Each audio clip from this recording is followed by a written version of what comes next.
Welcome to the Dr. Broadway Podcast, the musical theater history podcast where a couple of doctors sit around and talk about Broadway.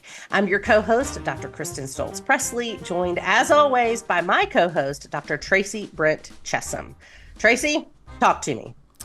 So today we finish up our discussion of Oklahoma. I mean, we say we're going to finish it up, but let's be honest. We're going to be talking about Oklahoma a lot. Thanks for the vote of confidence. I mean, we'll be done. These ones will be the only ones that are titled Oklahoma right. for a while. I imagine it will come back up again. The idea that we're going to stop talking about Oklahoma is kind of laughable. Yeah, not going to happen. So we're going to talk a little bit about, last episode, basically we kind of talked through everything that gets us to the premiere of Oklahoma. And that's, such an amazing kind of wealth of information. Today, what we're going to do is we're going to talk a little bit more about the innovations that Oklahoma brings to the forefront, as well as some of the social commentary that Hammerstein kind of creates for musical theater and where some of that is coming from. So that's where this podcast is going to kind of move towards. Before we get into that, I did want to kind of address a question. I've gotten some questions in the last couple of days about, they're all like, people are asking, okay, so Kristin, it makes sense why Kristin's doing this. She has this business called Dr. Broadway, and, she does all of this stuff for the Peace Center. And what other places do you speak at? So the Peace Center and then throughout history, I've worked with the Tennessee Theater in Knoxville, Tennessee. Yeah. I still work with them. The Classic Center in Athens, Georgia. Okay. I've worked with the Blumenthal Performing Arts Center in Charlotte, North Carolina. The Peace Center, of course, was my longest tenured position, and that's where this whole thing got kicked off in 2012, and that's in Greenville, South Carolina. Then I've done writing for theaters in Florida and all over. So it's I say I work with theaters in 5 states, but there's really tentacles in other places as well. Yeah. Yeah. Anyway, people were asking, they're like, well, we understand what Kristin's doing. Where do you fit into all of this? And I was like, okay, so yeah, I'm a musical theater history professor. I was a chair. We talked about that. But why am I doing this? Because if you're an academic, you probably know pretty quickly that this podcast is not going to necessarily serve me towards tenure and promotion. Academia is very strict about what they count in order to be promoted. And podcasts usually are not part of that unless they are, so big and so well known that, they spawn books, et cetera, and so on. That you've got a couple that people will count, but it's very hard to make a case for this. And so people were like, what are you doing? Why are you doing that? Why are you not focusing on another book or this, that, and the other thing? And I had to kind of come back to this idea that I have, is that in order for theater to survive, in order for educational theater to survive, and I love educational theater. I've spent my entire life in educational theater. In order for that to survive, we need to build an audience. We cannot ignore that part of it. We can turn out the best BFAs in the country, and still half of them will not be able to make a living in musical theater. So they've spent tons and tons of money, and they're not making a living. They're having to do something else, or even if they're making kind of a half-time living, they're still having to supplement. And part of that is because we just don't have an audience outside of Broadway Center to support that. And we have an overflow of BFAs into the market, and so there's so much talent, but we don't have places for them to work. And I started seeing that more and more. Part of the reason that happens, and this is one of the fun parts about academia, is when you start having to kind of fund your own department. And theater departments are expensive. I mean, if you really think about it, Kristin's been throwing around lots of numbers about how much money it costs to produce on Broadway.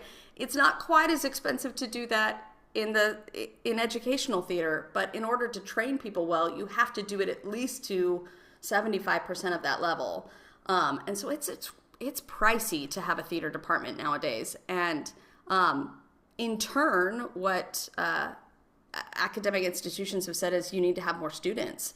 Okay, so all of a sudden you see this rise of this blossoming of BFA programs and trying to get more and more people in there. But then when they go out into the market, then there's not jobs for them. And so then it becomes a catch-22 back and forth. So one of my things is that if I truly believe that this is an American art form, and I think this is the American art form, and if I want to be able to continue doing theater education in this world, we need to build an audience for it.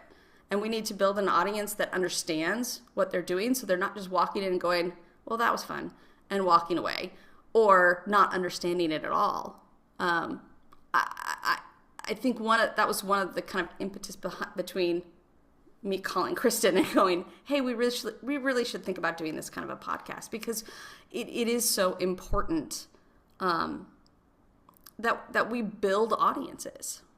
Well, and I want to add to that. There's a couple of reasons why I am so thankful to have you, not only because you know how to turn our conversations into an actual thing that other people can listen to, which I have no skill with being able to do, but also there is not a conversation that I have ever had with you about musical theater that I haven't at some point said, oh my gosh, I had no idea.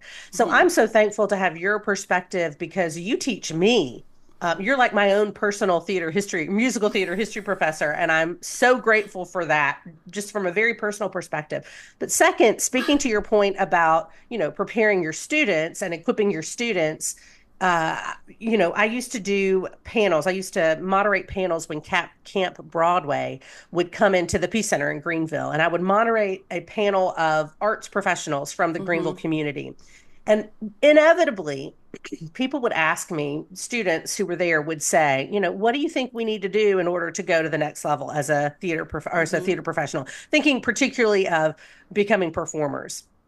And my answer was always twofold. One was be kind.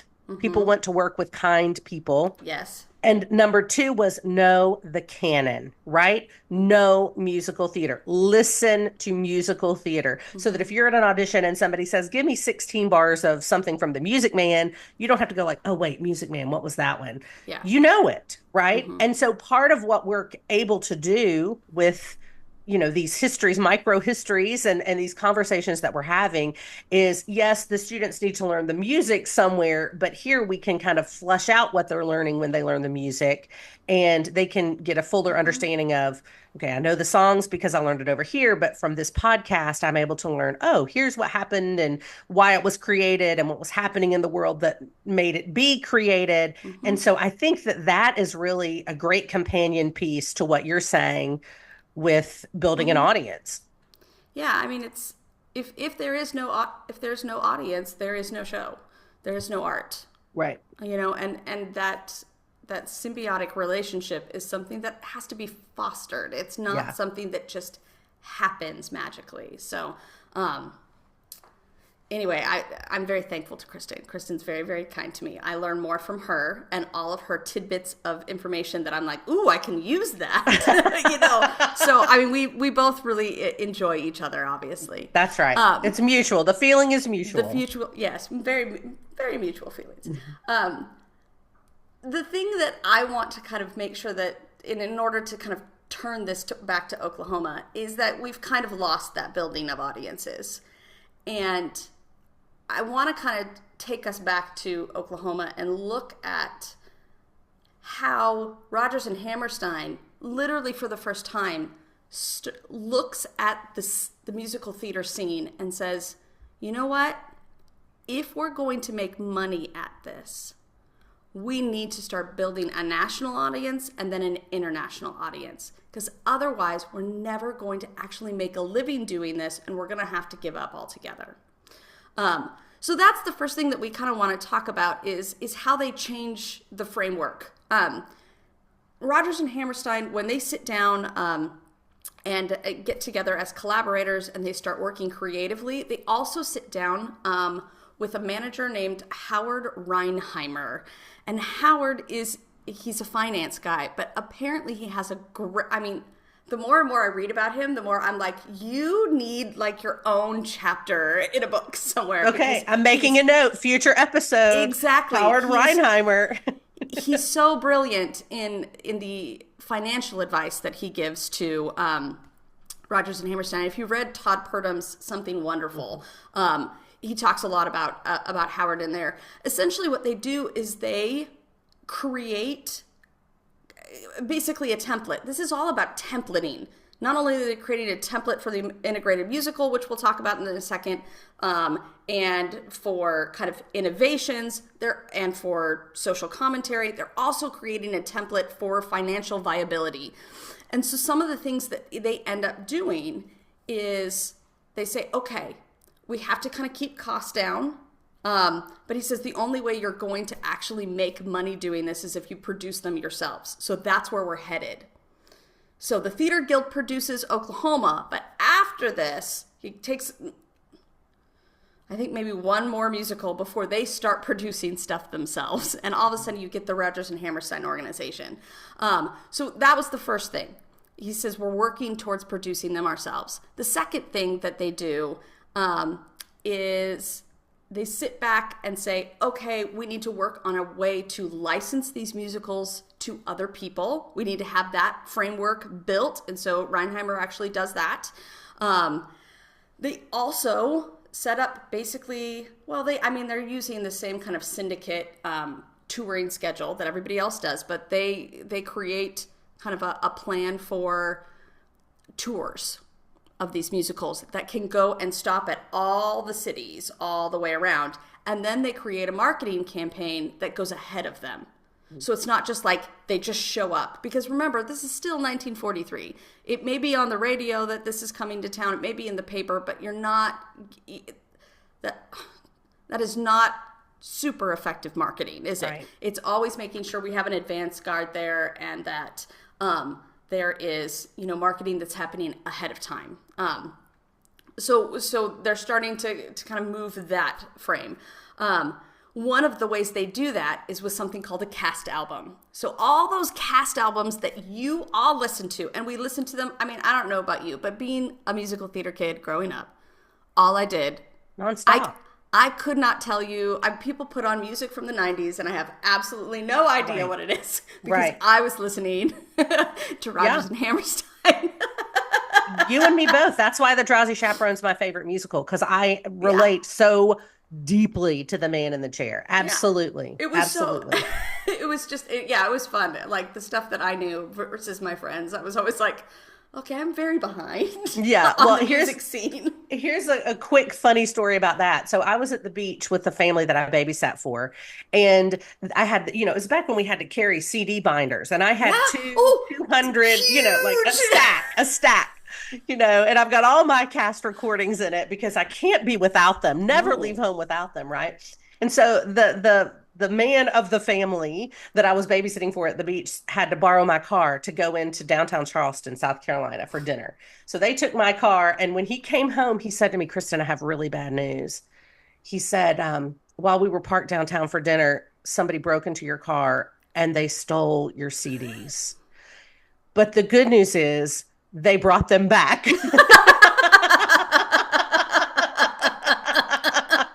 I was like, point taken. I was like, okay, first of all, already in that story, I'm like, somebody's playing a trick on you, and that's jerky. Yes. I'm like, and then we're going to like add insult to injury and smack you over the head for your music choices. Right, exactly. But yes, I'm with you. I'm completely with you on that. That was my life as well. But what most people don't realize is that the cast album was actually something that Rodgers and Hammerstein created and kind of implemented with Oklahoma. They actually went in, recorded everything, and started sending it out via the airwaves so you could hear it on the radio. It's why so many of musical theater songs of the Golden Age actually end up on the charts. Like on the radio listening Hit charts. Parade. Like that kind of stuff. And you're like, whoa, wait, where did that come from? Because we don't see that anymore. But it actually ended up being the popular music of the period. And prior to that, we had seen certain numbers be recorded, right? So there might be a music star that would record Anything Goes. Like if Ethel Merman had a solo album, she might record the title number from Anything Goes, or I Got Rhythm, something like that. But we'd never seen the full scope of a show recorded in as much context as you can get. Right, exactly. So we'd had numbers recorded, but not the show itself. And so that was a big jump for the first time too. It wasn't just the solo ballads or whatever it was. We didn't need the popular songs. The other big innovation was the cast on stage that actually was doing the singing in it. So it wasn't a big name, and everybody was like, "What are you doing? That's not going to like." But it ends up being kind of that mirror of 20 years earlier when we started putting out sheet music. Yeah. And everybody would gather around the family piano and sing. And that's how songs would get out from Broadway around the country. Now we've got this cast album. And people can play it on a record, or they can listen to it on the radio. The next thing they start trying to do is actually putting on a late night TV as well. Well, so and everybody can hear it. Yes, and I'm sorry to interrupt, but I want to put, you mentioned that I'm a number scout. Let me give you some numbers for sheet music. People will say we're in love. The sheet music for that topped 9,000 copies a day. Oh, What a Beautiful Morning sold 4,000 copies a day. And the music all told of Oklahoma sold over 1 million copies a year.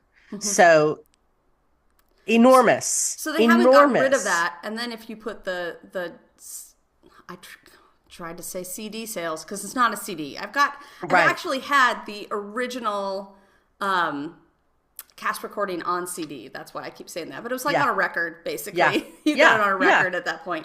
With all the lovely scratch, in it as it went around. But those sales went through the roof as well. So basically what Howard Reinheimer did was he's like, you need multiple streams of income.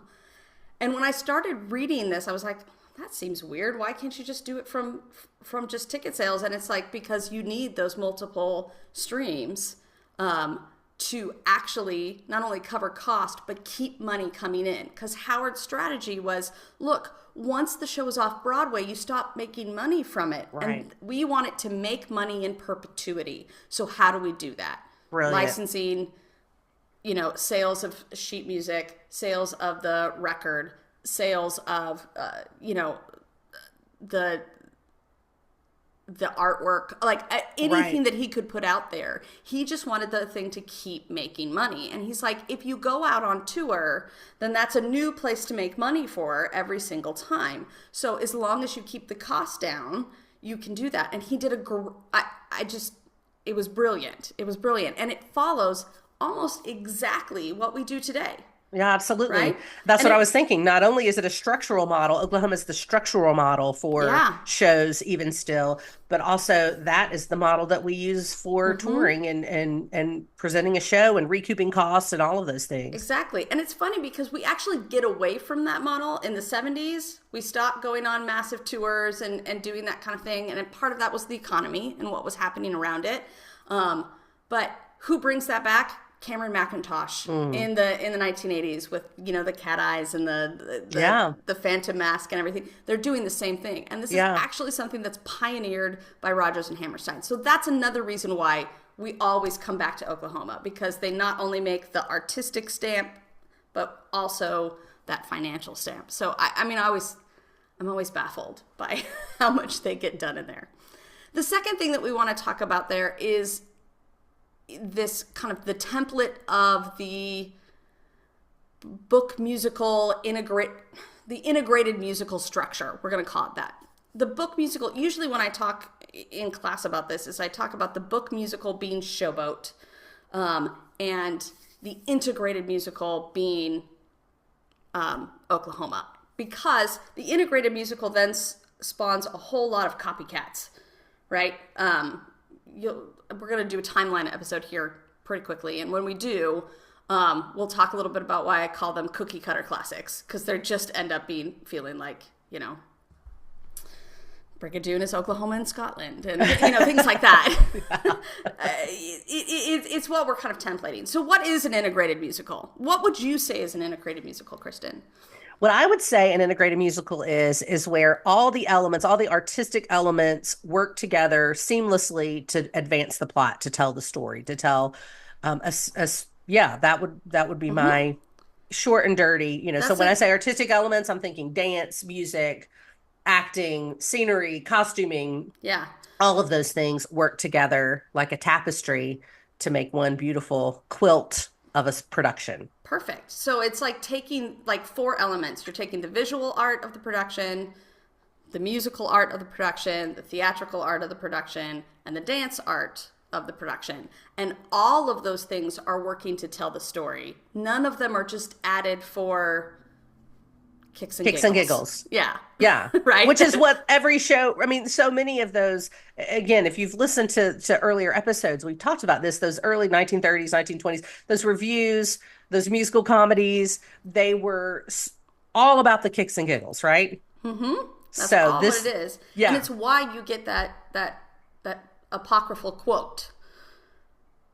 Yeah, Right? that one. No legs, no jokes, no chance. Is that where you're going with this, Tracy? Yep. Yeah, so at this moment, I'm going to jump in. Appreciate that segue. That was beautiful. I did that on purpose. I tried real hard. Well done. Well done. Excuse me. So there is an apocryphal quote, as she said. Now, as historians, we deal a lot in apocryphal quotes. And what we mean by that is something gets said or told or passed down from one person to another, and suddenly it is accepted as gospel truth when it may not necessarily be gospel truth, right? It may not be exactly how things went. So the story goes that Walter Winchell, the famed gossip columnist who was deeply involved in theater for many, many, many years, his column could make or break a career, a show, you name it. He was the page six of his day, right? One of them. There were several, but he was definitely one of them, and he was the theater guy. And so Walter Winchell sent his Gal Friday, I'm sure they would have called her then, to an out of town tryout um, would have been called Away We Go at that point because they didn't change the title to Oklahoma until they got to New York. So he sends her out to see Away We Go in, I believe it was the New Haven, but it might have been Boston. It's cloudy. So it's one New of those Haven. two because that's where it tried out. It was at New Haven. I think it was New Okay. Haven. Yeah, that sounds right to me. So he sends her to New Haven and she leaves at intermission. She's so appalled by what she's seen that she leaves at intermission so she can get the train back to New York City and get home before dawn's early light. But just before she hops on the train back to New York, she stops in the hotel lobby to send her boss, Walter Winchell, a telegram. And the telegram famously says, "No legs, no jokes, no chance." And then she gets on the train and heads home. It's a great story. Because there wasn't any. It's a great, I wanted this story to be true so badly because it is such a great story. So what I did as a historian was, it says here that it was listed in his column. So I go look at Winchell's columns. And I have really bad news for you out there. Those of you who, like me, want this to be true. It does not exist in any of his columns related to Away We Go or Oklahoma or Rodgers and Hammerstein. And in fact, in his memoirs, Walter Winchell said it never happened. She never went. I never sent her out of town to go to a show ever. So that doesn't make any sense. Yeah. It's not in the column. So he denies it vehemently. We don't know where. There are many different stories as to where it may have come from, but it certainly didn't come from Walter Winchell and his assistant, who was at first given the credit for it. There's some thought that it may have come from, I believe, Mike Todd, a producer, director. I believe he may have been the guy who did it. But it depends on whose biography you read as to who actually said it, who gets the real credit for it. But nevertheless, it's a great story that absolutely is not true. And a great reminder as historians or would-be historians, don't just take something at face value because it's in a book with a footnote. Look it up for yourself. Well, it's because it's hard because it's, you can footnote that one, can't you? Of course, yes. In from 6 different sources. Many different ways. It's still not true. Yeah. But what's interesting, I do like, when you're dealing with those apocryphal stories, I think it's really, really sometimes you have to kind of go to the truth in it rather than did it actually happen. Exactly. And the truth in it is that it didn't have any legs. There was no dancing showgirls. There were no can-cans. There was not a lot of jokes until you got to Allie Hackham. Yeah.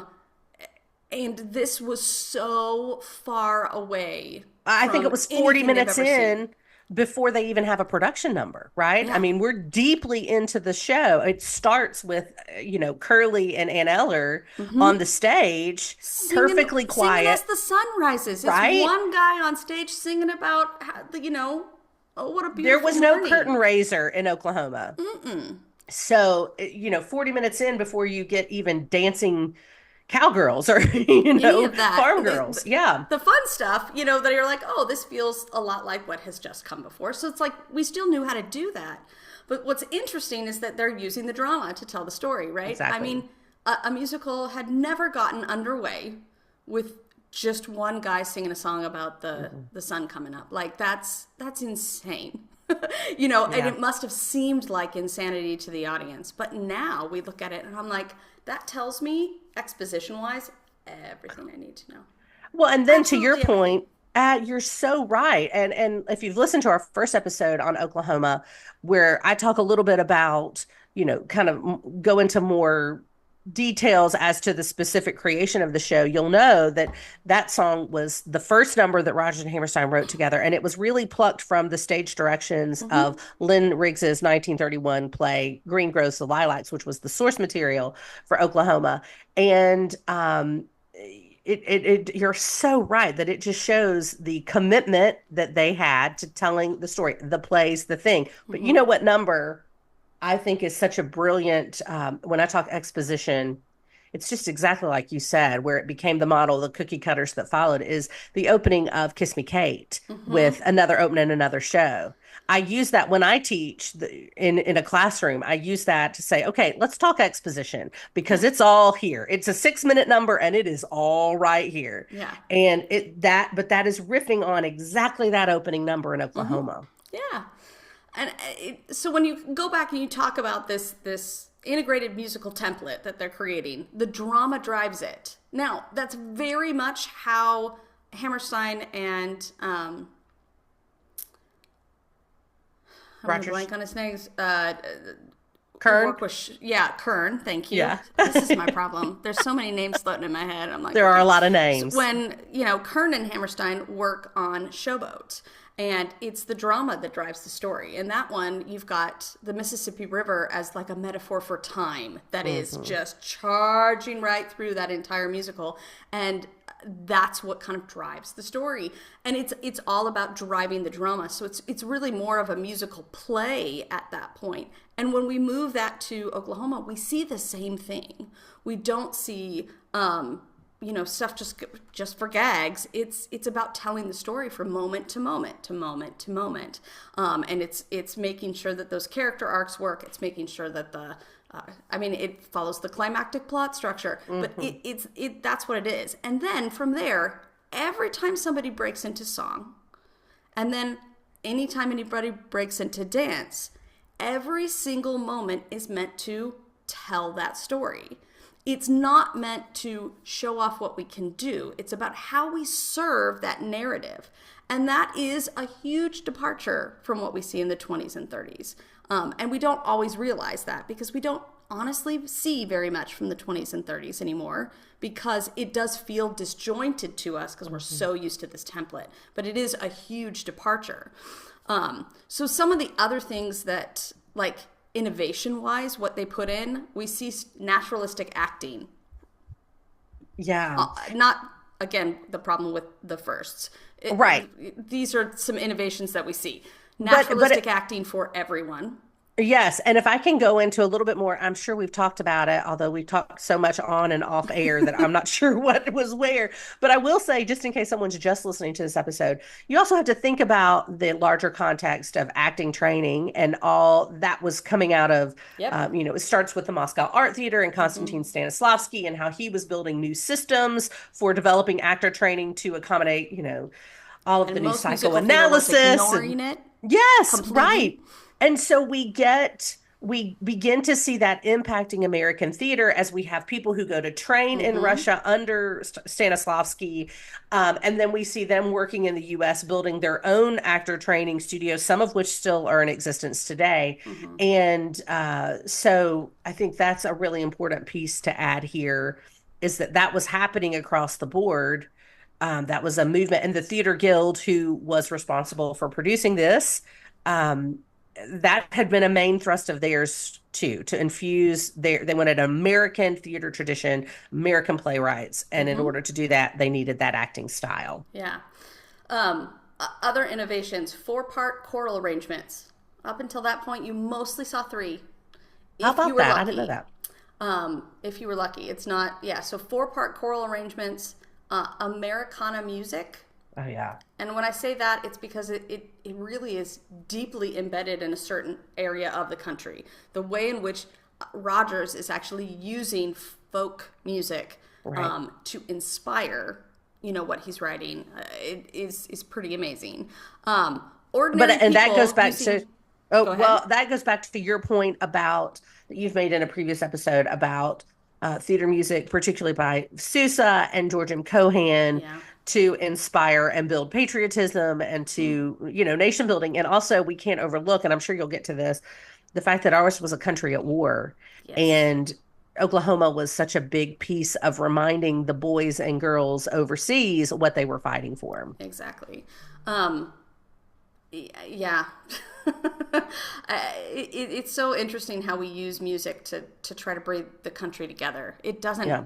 It's very much a part of the kind of fabric of our cultural history, and it tends to go over our heads most of the time. Well, and you don't realize it's happening. Even from outside musical theater, think of when the Gulf War started, when you and I were middle school. What was it that all of us united around but Whitney Houston's Super Bowl performance? I know! Of the Star Spangled Banner. I mean, which was the best. The best. She's the most iconic. So good. I mean, I still cry when I see that. But I had that single, like where you go and buy for $1.99. I had a single cassette. Yes. Star Spangled Banner. So you're so right that music is such a part of our national identity, and Rodgers and Hammerstein were really playing with that. And knew what they were doing. They're old enough now and wise enough and good enough artists to understand what they're kind of manipulating in there. And I love watching kind of the development of an artist, like watching Hammerstein between Showboat and Oklahoma just kind of blossom and come into his own as, hey, I actually do know what I'm doing. Right. I may doubt myself at times, but I know what I'm doing. Yeah. I've learned a thing. I've learned a thing or two. So ordinary people using ordinary language, not, something that's highbrow. And in the 30s, we saw a lot of shows that are very much kind of highbrow, in group speak a lot of times. Yeah. And this was just ordinary people, ordinary language that sounded like everybody else. And I think that's a really good point when you're trying to say that they're trying to build an audience for this. Yes, they're trying to build an audience for financial purposes, but that's another way that we do it. When people see themselves or a reflection of themselves on stage, and that's been a big thing in our current society too, like seeing representation who we are on stage. And that was from the earliest times, when we look at, as you laid out in the timeline episodes, when we look at building our own tradition as Americans, instead of just borrowing what was in Europe and adapting it for ourselves. One of the great advancements, I think, in this development of our own musical theater paradigm was Harrigan and Hart, who at the turn of the 20th century said, hey, let's talk about the other Irish people on our street. Let's talk about that. And that was not really seen, and certainly not in operetta. Gilbert and Sullivan were talking about pirates, right? Yeah. And the Far East. They're not talking about the other Irish policemen walking the beat down the block. And so that notion that we can tell a common story or a common man's story, and we can do it with common man's music, something that's singable, hungable, like you're saying, folk music, that was a recipe for enormous success. That was the secret sauce, I think, Yeah. those two things working together. Yeah. I mean, so much of what we got in the 30s, if you look at Cole Porter, and I love Cole Porter. Same. But Cole Porter, if you put Cole Porter that so like entrenched in a kind of globe trotting lifestyle, and you try to open that in Oklahoma in the 1930s or 40s, they would just be like, I don't see anything there. So this is a really big step forward for a lot. That is such a great point, because Cole Porter and there were lots of playboys like him, Noel Coward, they're working in this like sophisticated space that people in Oklahoma or South Carolina, where I'm from, like people in the kind of everyday folk, they may enjoy it. I love Cole Porter's lyrics. I love Noel Coward's music, but it's certainly not germane to my daily life, right? Yeah. All those songs about Paris and, champagne, constant, all that stuff. That ain't me. So you're so right. That just they didn't see themselves in that music, though they may have enjoyed it. And it's all like, tied into this. How do we make a show continue to make money? Mm-hmm. Well, we have this big country. We can, set it up as this idea of a representation of America, but it has to actually look like most of America. And that is really hard to do even today, because we are so different, right? All the way kind of regionally around the country. So, that's another thing that I think is so brilliant about Oscar, is that he sits, or Ock, as we call him. You get to call him that. He sits down and he says, okay, so I have to be able to speak to everyone at the same time. And how do I do that? Yeah. And he does a really great job of it. Well, and also another point here, I think that you mentioned the really big country, and you've talked about the touring infrastructure and how, remind me of his name, Howard Reinheimer, how he really established this kind of template for marketing and advanced sales and all of those things. But also, in addition to touring companies, we had, and we've alluded to it before, a growing little theater movement that needed a canon to perform. So not only do you have touring companies coming through your town performing these shows, but also the people in your town can perform them. So they have to be stories that are going to play in the heartland and that are performable by, the minister and the teacher and it has to be something that we don't need to have gone to the acting studio to be able to perform. Yeah, and that goes into their licensing. Yeah, exactly. Push, like you mentioned, right? Which is what the Rodgers and Hammerstein organization does today. They license all of the shows. Another innovation: chorus dressed for time and place. Think about that for a minute. Most of the time, anybody in the chorus has like a chorus costume on, and usually it's to show off legs. Right. Right. Yeah. I always laugh at. I'm just ragging on Cole Porter right now, but if you think about it, they've got people on a ship and they're all in mini dresses. Yes, they look adorable. They do look adorable, and they can high kick like nobody's business. But yes, they can. It's all that champagne, probably. Exactly. But the chorus is dressed for time and place, and then you have to work with that. And so, that gives yet another, part of that integrated message is that the set and the costumes and everything, that helps tell the story too. Now, in this particular one, it was great because artistically in costumes, you had to be able to tell the difference between a farmer and a cowman. Mm-hmm. And I'm sorry, most of the time, I wouldn't be able to tell the difference between a farmer and a think they were one and the same. I'm like, if I just saw them on the street, not with a cow or, with a hoe, I don't know. So, a lasso. Exactly. So they had to kind of change that up, and you'd be able to kind of pick it out for yourself. But that is, that doesn't sound like a big thing, but artistically, those choices really do matter. And that's why it's kind of part of this integrated structure. Otherwise, you wouldn't know, and you could just switch them on stage whenever whenever you liked as a director, and that doesn't really work. Jokes, another innovation, jokes from character and situation. So everything that we laughed at, we weren't stopping to tell a joke. Right. It was kind of, what was funny about it was that it was like an everyday natural thing that happened, or it was situational, like that the character got themselves in. Yeah. Everything that made you laugh, it wasn't just a aside to the audience, which a lot of times that's what it kind of felt like. So, we got a little bit of that. And then you bring in dance. Really, a lot of people, when they talk about integration, they talk about the integration of dance. And I think it does go much broader than that, with Oklahoma, with the visual, with the music, all of that kind of stuff. But with dance had always been to kind of show off bodies, right? Yeah. And, as part of kind of high production numbers. And this dance told the story. If you really look at that dream ballet, that dream is what gets Curly to make a decision and move. Yeah. Right? So if I took that dance out, he would just wake up and decide one morning, and we're like, well, how did that happen? It wouldn't make any sense, right? So it had to be part of that story. So while,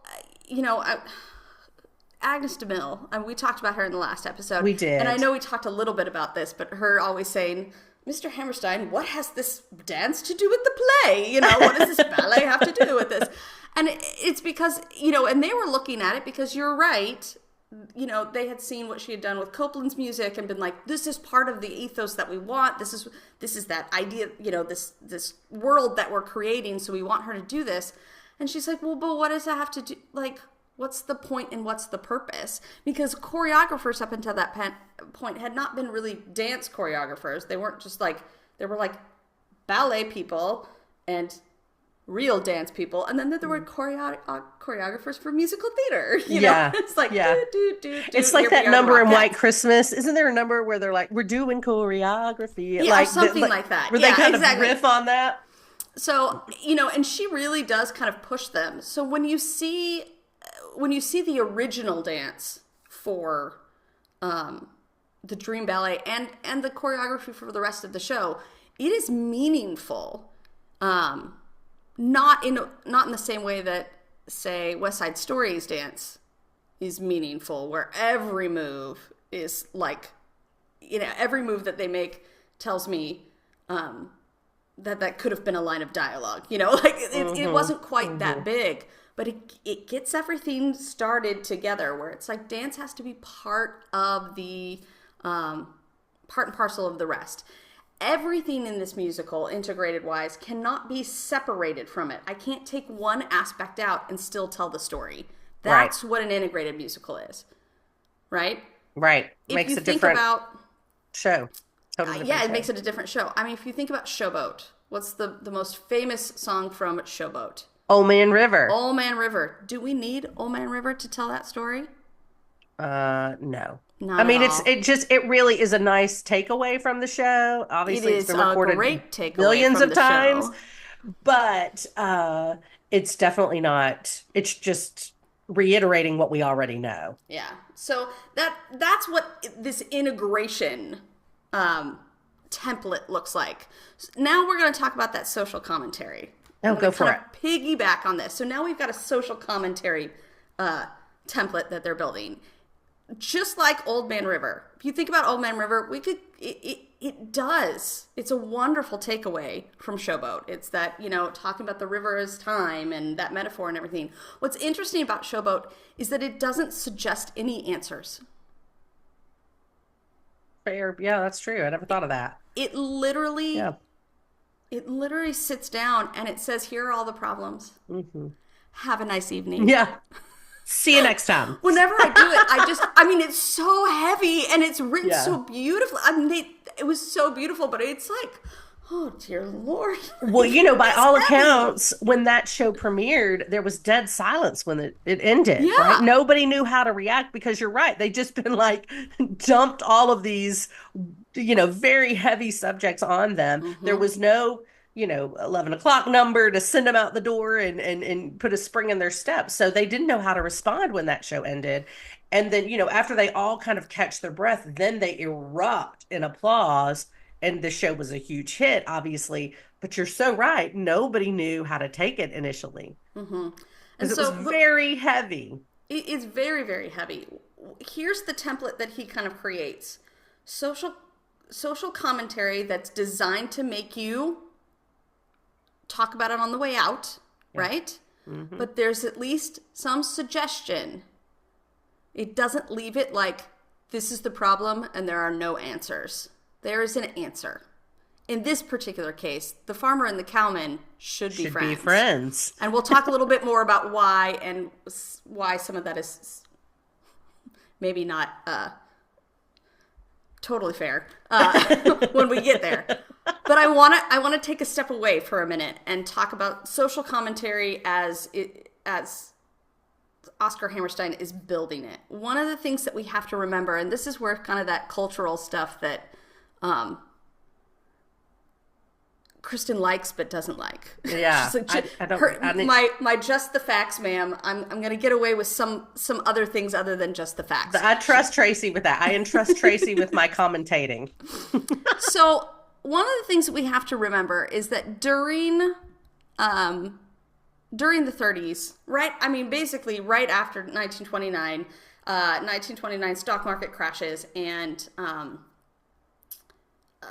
Arthur Hammerstein, who is in charge of the family business at that point, closes up shop. He says, I can't produce anymore. I've lost everything. And this is Oscar's father, correct? No, it's Oscar's uncle. Uncle, that's right. It's Oscar's uncle, Arthur. He kind of closes up shop, and Ock ends up in Hollywood doing script doctoring and kind of doing that kind of stuff for 10 years or so. So he ends up in California.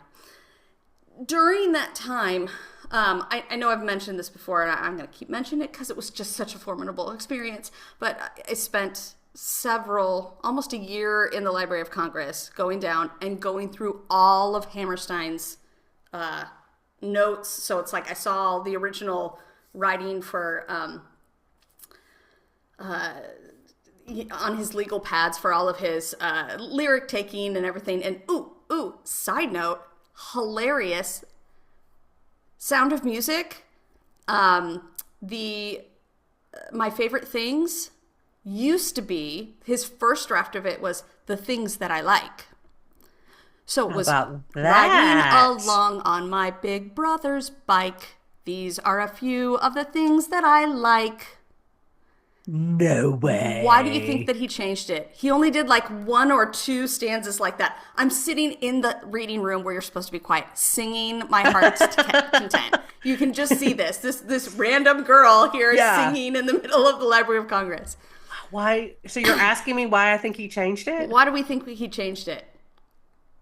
The only thing that I could think of, and this is probably wrong, would be like, was My Favorite Things an easier title, or, was it more likely to, I don't know. It's easier to sing. Yeah, that's what. It's the K. Ks are horrifying. Interesting. So it's like riding along on my big brother's bike. It takes a little bit more to kind of get the system moving in the right direction again. We looked at that and we were like, yeah, it was fun. There's other people in there and they're like, yeah, that's totally what he was doing. It's amazing to watch. Anyway, that is about The Sound of Music. Let's talk about Oklahoma. We'll get there. We'll get there. Put a pin in it. We'll get there. So when Ock is writing a lot of this, we have to kind of put it in the context of what he's dealing with culturally and what's happening in the country. In the 30s, we have to remember that, we don't have to remember because you probably don't know this. In Ock's letters are tons of letters from relatives of his grandfather, Oscar I. Oscar I was born in Europe and then immigrated to the United States and became a great impresario, and that's what starts this Hammerstein legacy. But he leaves behind lots of Hammersteins in Europe. In the 30s, he's starting to get Ock is starting to get letters from extended family members, people who were related to Oscar the First, begging him for help to get them out. Reading these letters tore my heart apart, because you're looking at people who really have no idea what to do. A lot of them are from Germany. The ones that have some wherewithal actually get letters directly to him. Some of them get information or a request for help to them through something called the National Council of Jewish Women, who are trying to help people immigrate to the United States. Because remember, the United States had put a big ban on immigration at that point. Yeah. They didn't want this influx of people. They were like, what is happening? Europe needs to figure out what's going on, because we hadn't been hit at Pearl Harbor yet.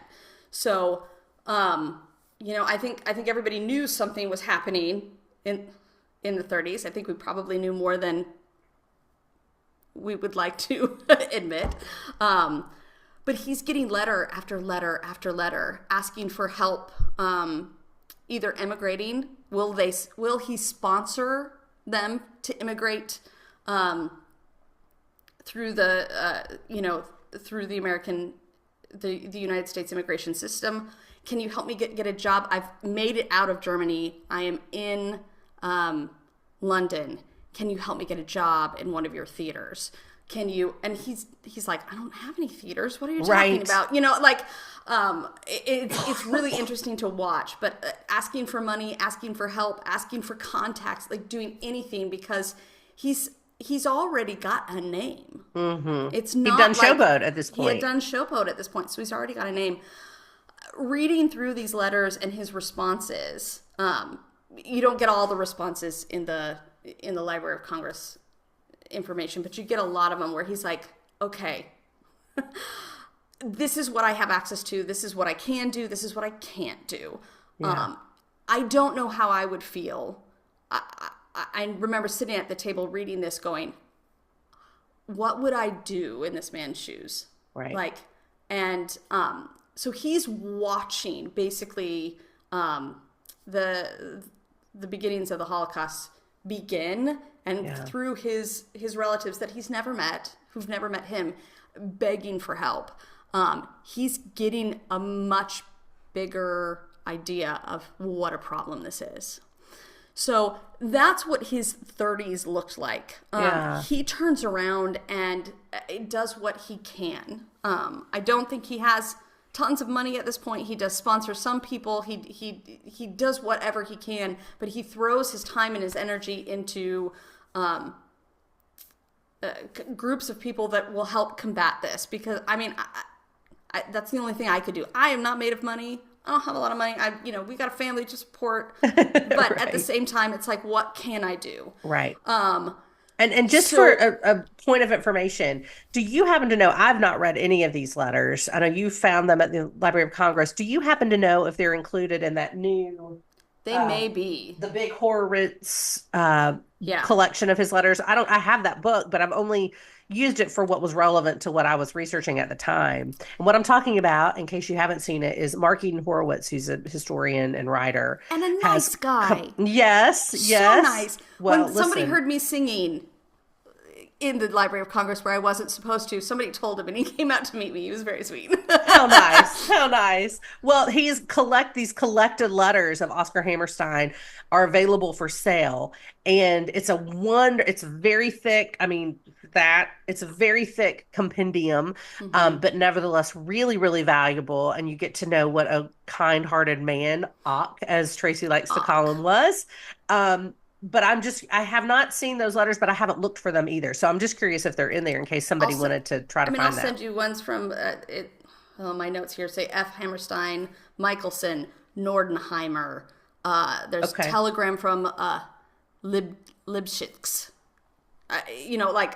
All of these different things that are like, I'm a relative through Oscar and that kind of stuff. So, they're all there. I can point you to where they are in the Library of Congress. But I imagine they're in there somewhere. Yeah. But when you take it all together, it is, when you're sitting there and you're reading through these in kind of chronological order, I'm just like, oh my gosh. Yeah. How do you do that? And how do you sleep when you're like, something bad is happening and I don't know how do you process that? How do you process it when you know you I mean, he can't sponsor everybody. Like, right. What do I do? How do I keep myself together in that moment? So one of the things he does is he joins in 1937 the Hollywood League Against Nazism. And it exists to combat the attitude that Hitler's party rhetoric was not to be taken seriously. And that's kind of what the United States thought. It's like, he's just a blowhard. He's just in Germany. We'll be fine. Exactly. Yeah. But he actually goes to Germany. And he goes to Germany to see for himself. He's like, what is it that everybody's talking about? What kind of, like, he gets brave and goes there. He starts actually in England and starts talking to Germans that have emigrated out of Germany, and is like, well, what is going on there? So he's able to kind of bring it back. And it convinces him that Hitler should be taken very seriously indeed. And so he becomes kind of the leader of the Hollywood League Against Nazism's Cultural Commission, which aims to, quote, do all it can to remedy the effect of this kind of cultural destruction within Germany and avert repetition of that catastrophe in our own world. He's like, we've got to do something, right?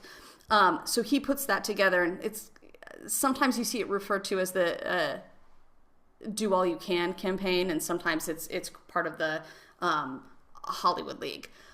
When war actually breaks out in Europe, he starts financially supporting the Committee to Defend America, the National Conference of Christian and Jews, the American Jewish Joint Distribution Committee, the United Jewish Appeal, the National Urban League, and then there's lots and lots of other these major fundraising drives trying to commit to, quote, peace between peoples. And that becomes a huge push of his life. Peace between peoples becomes something that's so, so important to him.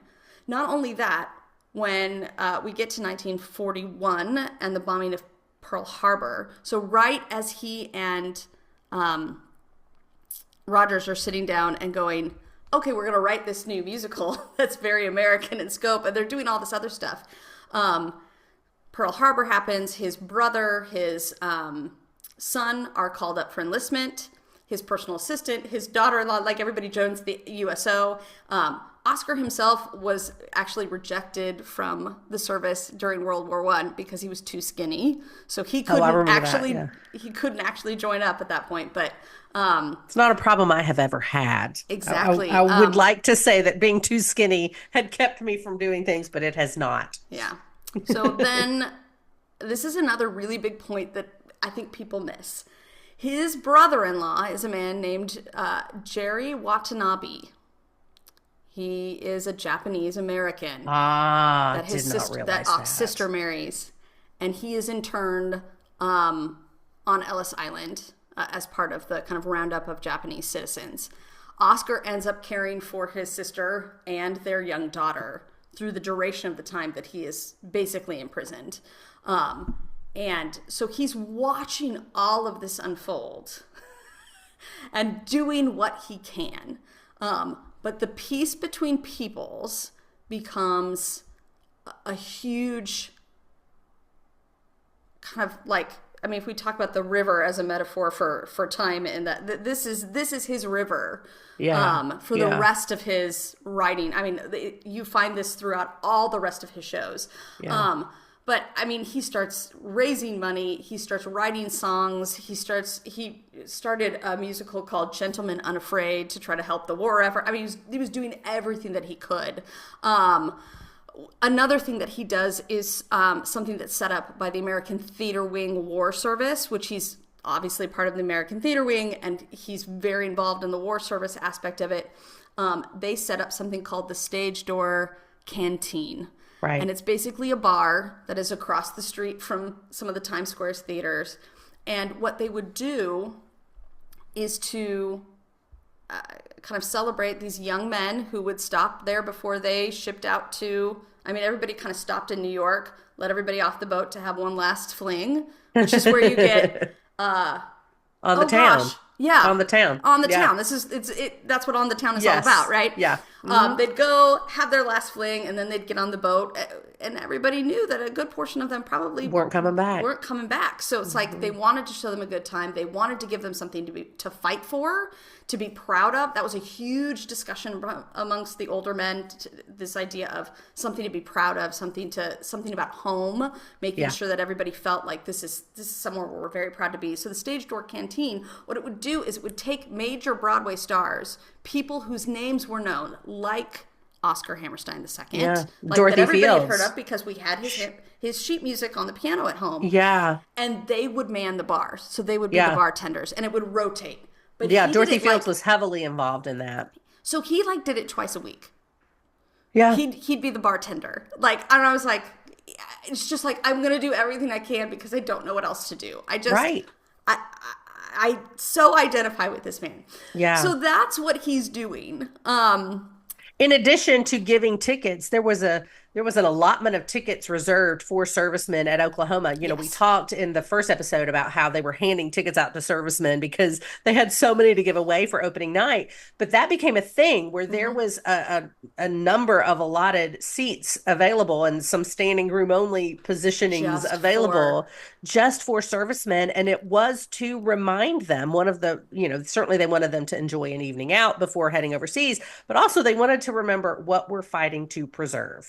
This is our, good old meat and potatoes American way of life. And by golly, you're not going to take that from us. Yeah. And they wanted them in a uniform. So it's reciprocal in some ways. Yeah, absolutely. Absolutely. He's interesting. So this is his background when he's doing this. When he starts writing Oklahoma, the social commentary in Oklahoma is incredibly different than, what you see in Showboat. What he starts doing there is it's something that you're meant to, and I think I said this before, I'm just going to kind of remind ourselves. Not only is like, here's the social problem that we probably should fix. Maybe here's a solution. Maybe you can tweak it, but I want you to talk about it on the way out. Right. Like that's what he's trying to do.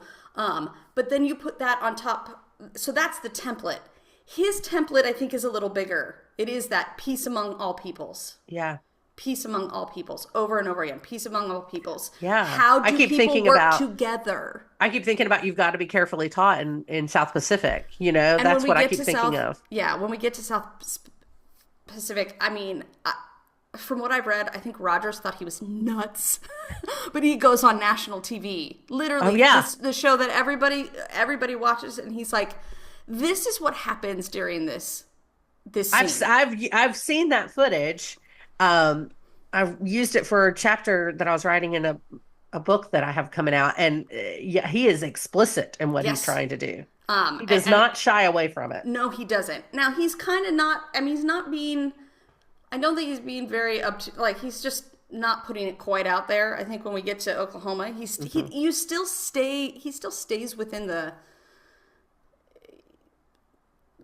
narrative arc. Like there's still something here, but he's going to make it clear kind of what that social commentary needs to be about. But if you look at the tension, we have to kind of look back at history. He also he's so good about what he knows about. So Oklahoma becomes a state in 1907. Oklahoma was primarily where they marched the Cherokee Indians from Georgia to Oklahoma that's the Trail of Tears, right? Yeah. And they mostly kind of ended up in Oklahoma, a little bit farther north too as well. And then the U.S. government opened it up for prospectors, where is it Far and Away? There's like a movie about it with Tom Cruise. Oh, you can tell how much I go to the movies. This is probably from the 90s. It's like they're basically staking their claim on the right, thing that everybody got a little bit piece of land, but everybody had to fight for which land they needed. And there would be like tracts of it that they could, if they got the flag from that land, they could go back and they could buy it and purchase it and then build a homestead. So this is how Oklahoma gets started.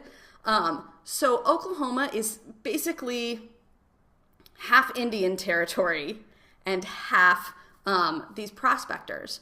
Now the prospectors there's a lot of tension between the farmers and the cowmen in the early days, before they decide they want to become a state. And that's embedded into the original story behind Oklahoma, the green grows the lilacs. That's in there too. One of the things that that Ock embeds into the social commentary there is,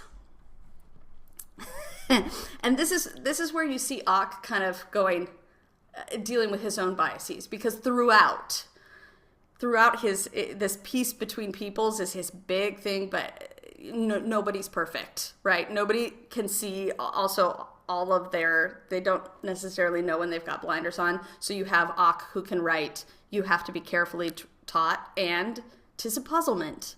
Yeah. From The King and I. And it's like, oh, this is right. This Same is problematic, right?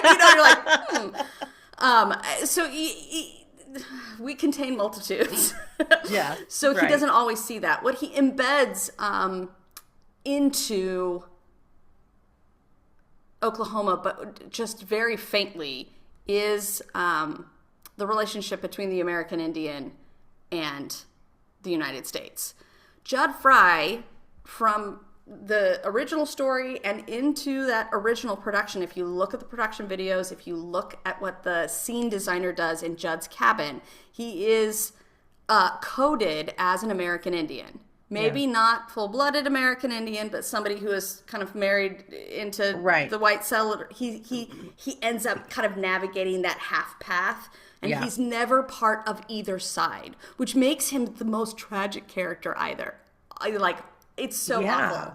Yeah. And it's funny because when you erase that, you have Judd Fry become somebody with a screw loose. Yeah, he just becomes a lunatic who won't leave Laurie alone. Yeah, it's like, ew, weird, sexual predator. Like, I mean, that's what we get. Gross. And that's not what he is at all. And it would have been very, very clear to people based on, because he didn't have to write it in, like, we didn't have to have him say, I am half. It was, they had Indian tapestry, like, on the wall of his cabin. So it's that tension from the Trail of Tears and his tension between not really being part of anything, and what do you do with people who don't have a home? Right. And how can you bring them into it, or else what we have is disaster. Yeah. Right? Yeah. I always kind of go back to, yes, the farmer and the cowman should be friends. One time I was even like, oh, the U.S. and Britain should be friends. Because it was like, come on, guys, let's help them. Like, let's help them do it. Like the Allies and the U.S., they really should be friends. We really should be helping them. We really shouldn't say, oh, well, this is not happening on our shores. We really need to help everybody come together. And that is the part that I think sticks with people. And I think that's the part that most people are talking about on their way out in that historical moment.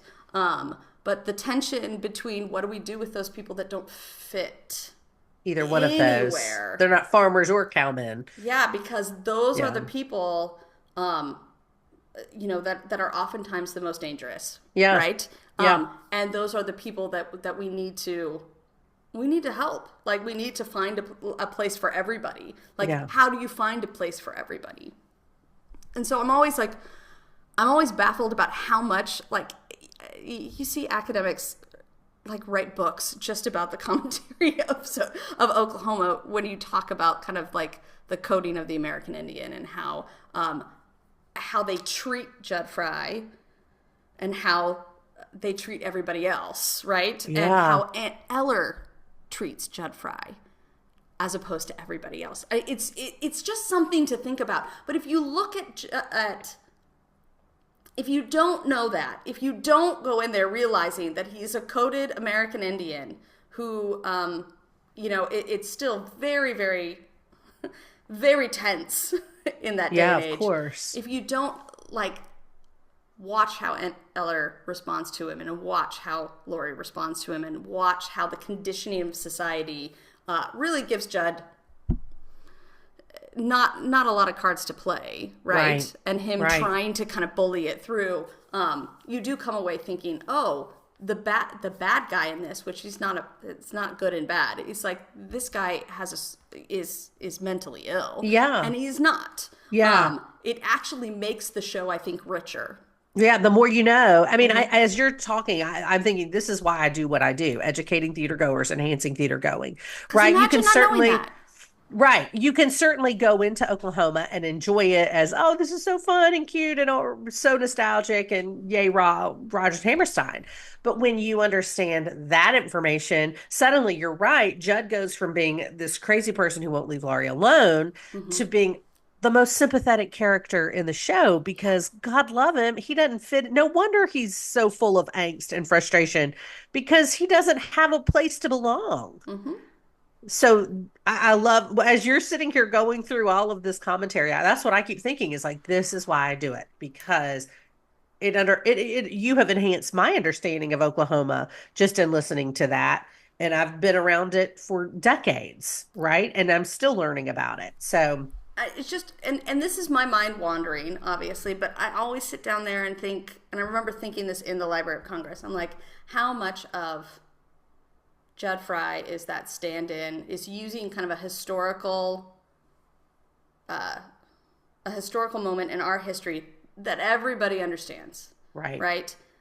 For that plight of the Jews who are fleeing. Right. And trying to find somewhere, some new place to be, and trying to get in, trying to do something, trying to break into somewhere. Yeah. And we were, as the United States was very resistant until I think it became very clear to the government what was actually happening. And then all of a sudden it was like, oh, okay. Let's people in, right? Well, in what you're saying, and I had never thought of that. And that's really, I'll be chewing on that all day. But it's exactly like Arthur Miller did with The Crucible, right? Exactly. Where he's talking about the Salem witch trials, but really he's talking about the McCarthyism and all that was happening that was impacting so many people. Yeah, including him. They're taking his passport away and just penalizing him for writing the play and saying that about him. And absolutely. Anyway, so that's why we do what we do, Tracey. Right there, you've proven our point.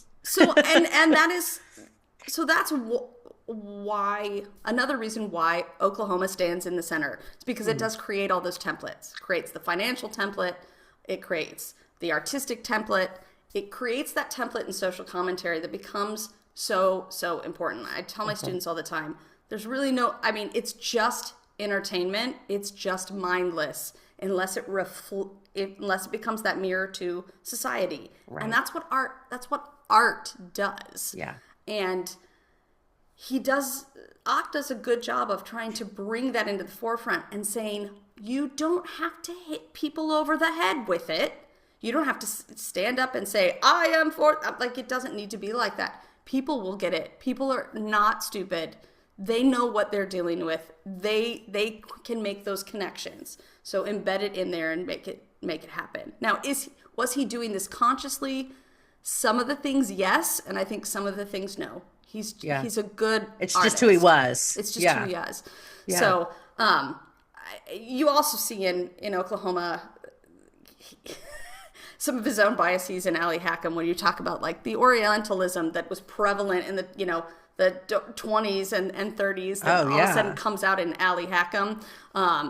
In this peddler who is obviously not from the Middle East. He calls himself Allie Hackham. He does. Like, he's a peddler, right? He's putting on this this cloak of Orientalism to try to sell products, and try to be, I have this snake oil and I have this and everything. He is a fraud, right? That he's playing a character, and but he is preying on stereotypes there, right? So anyway, those are the three main things why I think Oklahoma just kind of sets the bar for everything else, and kind of how it goes through. But it's it's the reason why they build that national audience. Yeah. Everybody can find themselves in these plays that they write, and they've done such a great job of creating the financial pattern and template that everybody's going to see it, everybody's going to interact with it, it helps actually, like, these are the kinds of things that help pull countries together. You know, when they're so spread out and so far apart, and you don't have like the folk history and the folk music that comes down from, you know, generations and generations and generations. When that's all gone, how do you do that? Well, this is the folk music of America. This is what we sing, right? Right. I still sing "Oh, What a Beautiful Morning" to my kids. Absolutely. They love it. They think it's so funny, and they just love that it's about cows. When they finally figured that out, they thought that was great. You know, but this is the music of our history. It's just like somebody singing the national anthem, or, you know, singing, you know, songs passed down from their mother, their grandmother, and everybody else. This is where it works. So Oklahoma really does. It's just lands at the right moment with the right artists. You know, in the right way, and goes boom. And to hear Kristin talk about it last week, it was not on that trajectory and just went, poof. That's theater magic right there. And that's there you go. There you go. So I think this has been, these 2 episodes, if you're able to listen to them together, have been a great demonstration of the different ways that Tracey and I approach our work. And as I said, I always learn so much from her. I learned so much today. Thank you, Tracey, for the time that you took to tell us about the social commentary and the cultural impact of one of our great treasures of the musical theater, Oklahoma. Well, that'll do it for this episode of the Dr. Broadway podcast. Tune in next time when we'll be talking about the timeline of the development of the American musical. So you won't want to miss that. Tracey really unpacks this kind of chronological order of what was happening in American theater and how we got to the musical prior to Oklahoma. So until then, you can connect with us via email at hello@Dr. Broadway, or on Instagram or TikTok at Dr. Bway Podcast.